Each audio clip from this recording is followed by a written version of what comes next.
Итак, мои хорошие, что будет? Как будет?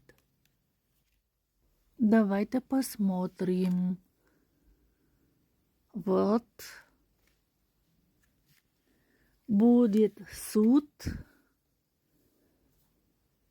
Будет брак. Будет беспокойство.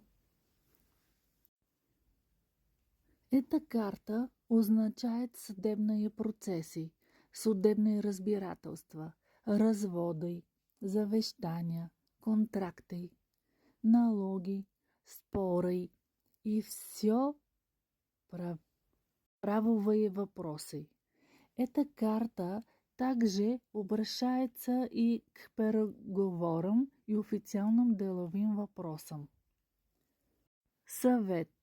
Обнаружте правду и придите к честному и справедливому решению.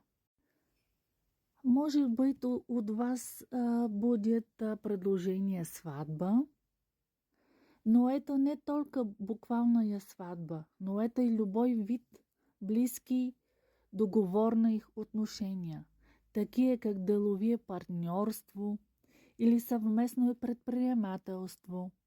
Это може также обозначает близкую дружбу. Обедините усилия к тему, чем-то. Привлеките положителности и надейте хорошему. Найдите съглашения.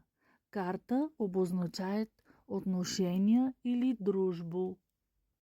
А эта карта обозначает безпокойство, мрачные мысли, признаки тоски, безпорядка, неспособност съсредоточиться или даже подавление психически състояния.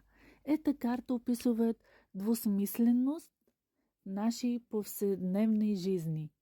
Песимизм, печал, хаос, обман, панические атаки, отчаяние. Нет притеснения. Закройте это. У вас будет все хорошо. Успех!